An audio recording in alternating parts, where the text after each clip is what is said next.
They came in from Asia to France and they've just spread. They are supreme predators. The idea is to stop them basically taking over our island.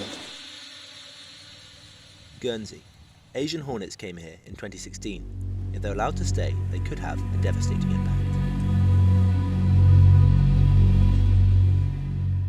Gordon Steele is chair of Guernsey's pollinator project. Invasive species is a big thing, and Asian hornets are supreme predators. They are built for one thing, and that's catching other insects, effectively collecting meat, taking it back to the nest to feed the young.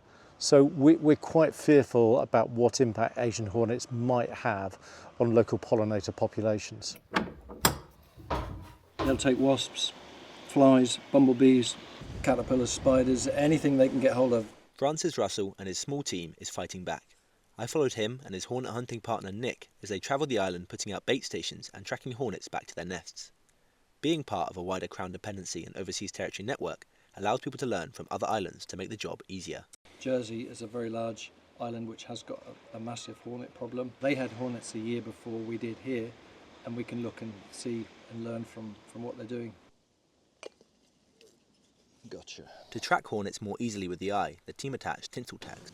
So who came up with this idea? It's a guy called Chris Isaacs. He's one of the Jersey hornet hunters, and he realised that sticking a tag on a hornet would give us huge advantage. And he developed this method, made these little bits of kit with the tube and the plunger. Nice. See that? I see what you mean. See that? So much easier to see. And away. Right. Overseas territories contain 94% of all wildlife the UK is responsible for, but their importance isn't always recognised at home. In terms of sort of international funding, they're seen as a UK kind of responsibility, but in the UK, they're not given the sort of level of funding that they should really. Catherine Wensink is Executive Director of the UK Overseas Territories Conservation Forum. One of the reasons why we were formed in the first place was because the bigger conservation bodies in the UK couldn't really kick government into do anything about the overseas territories if they weren't kind of all on the same page. The group tries to bring conservationists together to tackle global issues.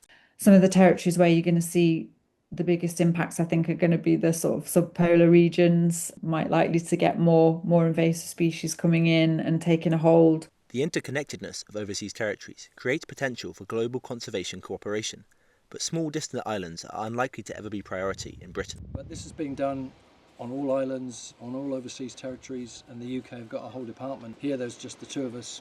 And once things are here, generally after a year and a half, 2 years, if you haven't got them under control, then it's often too late. If the UK isn't careful about conserving wildlife in all the territories it's responsible for, desert islands. On an island, we've got a certain number of everything, and if certain species become extinct, they're not coming back.